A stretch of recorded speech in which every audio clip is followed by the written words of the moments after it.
Noong nakarang episode ay tinalakay natin ang mga pinakamayamang probinsya sa Pilipinas at napansin natin na maraming nagsabi na wala ang kanilang mga lugar. Kaya't sa videong ito ay baka napasama na ang iyong lungsod, kaibigan.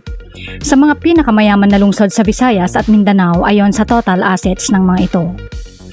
Kaya't huwag na nating patagalin pa, pero bago yan ay huwag kakalimutang mag-subscribe sa ating channel para laging updated ka sa ganitong klaseng video.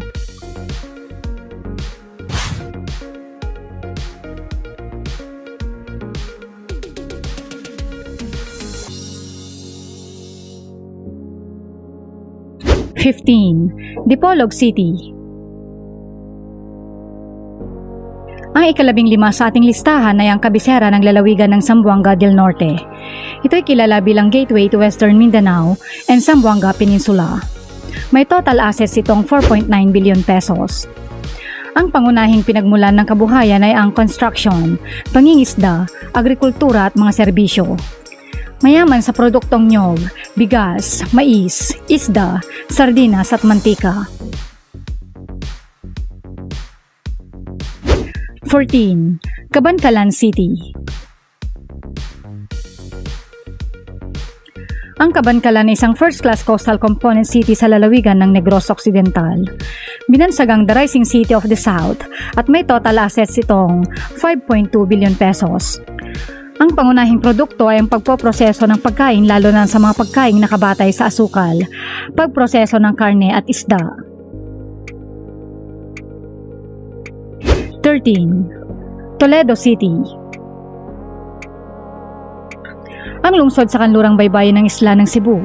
Itong lugar ng may pinakamalaking minanghan ng tanso sa bansa hanggang sa magsara ito noong 1994. Ang mga operasyon ay pinagpatuloy noong 2008. Ang lokal na agrikultura gaya ng mais at nyog ay nagdaragdag sa ekonomiya ng lungsod.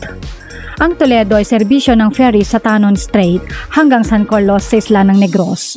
Ito ay may total assets na 6.38 billion pesos. 12. Bacolod City. Sa total assets na 6.39 billion pesos, ang Bacolod sa Hilagang Kanluran ng Negros ang nakasungkit sa pang-12 sa listahan. Ang Sugar Bowl of the Philippines ay isa sa mga pinakaprogresibo at elite na lungsod sa bansa. Sa kahabaan ng highway nito, ang plantasyon ng tubo ang isang typical na eksena. Mayroon ding mga nyog at palay na makikita dito. Ang mga tao ay nakikibahagi sa paghahayupan, pangingisda at paggawa ng palayok. 11. Ormoc City. Ang Ormoc ay isang highly urbanized coastal port city at may total assets na 6.5 billion pesos. Itong nagsisilbing economic, cultural, commercial at transportation hub ng kanlurang Leyte.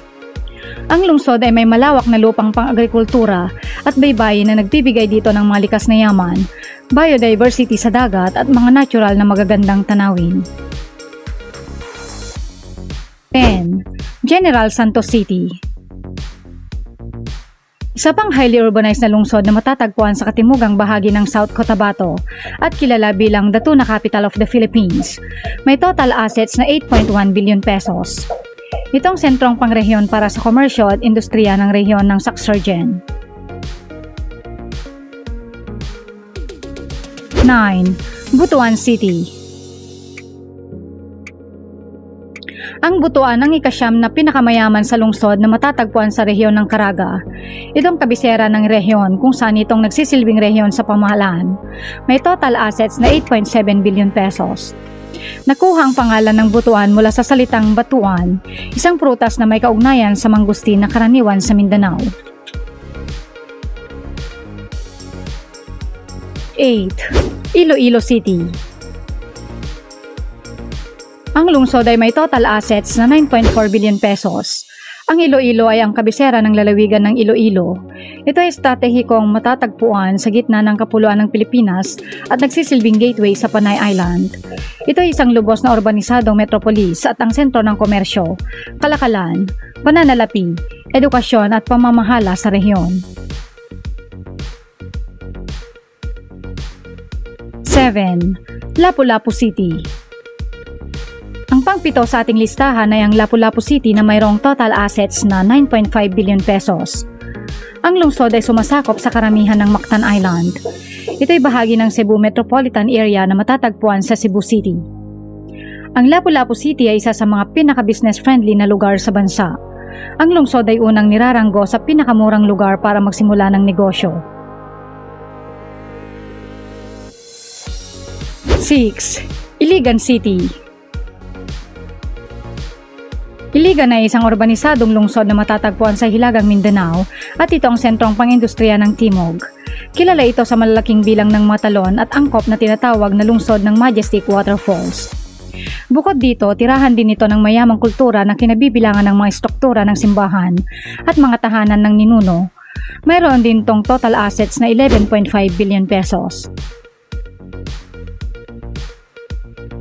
5. Cagayan de Oro City.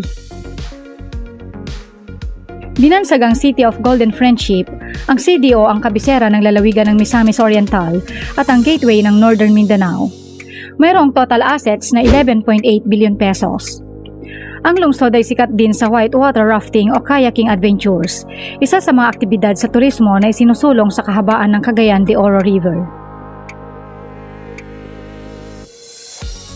4. Zamboanga City.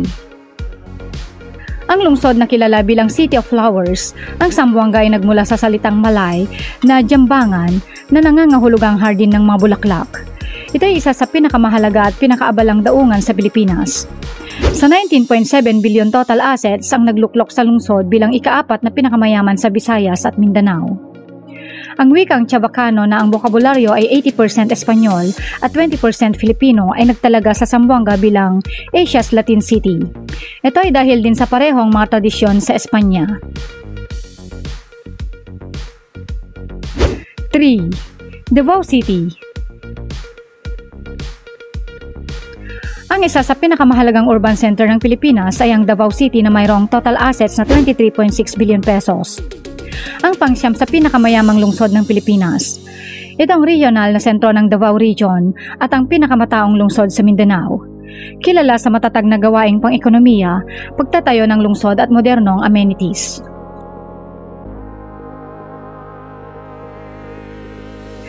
2. Mandaue City. Ang pangalawa sa ating listahan ay ang Mandaue City at pangpito sa pinakamayamang lungsod sa Pilipinas pagdating sa total assets. Mayroon itong total assets na 32.5 billion pesos. Ang Mandaue City ay isang high-income at urbanisadong lungsod sa lalawigan ng Cebu. Itong pangalawang pinakamalaking lungsod sa lalawigan at nag-aalok ng masaganang ekonomiya, panlipunan at paglilibang. Ang Mandaue ay bahagi ng Cebu Metropolitan Area at matatagpuan sa Central Eastern Coastal Region ng Cebu. 1. Cebu City. Sa total assets na 34.7 billion pesos, ang Cebu ang tinanghal na pinakamayamang lungsod sa Visayas at Mindanao at pang-anim sa buong Pilipinas ayon sa total assets. Ang pinakalumang pamayanan ng bansa. Isa rin ito sa pinakamakasaysayan na napanatili ang karamihan ng mahabang pamana ng mga Espanyol.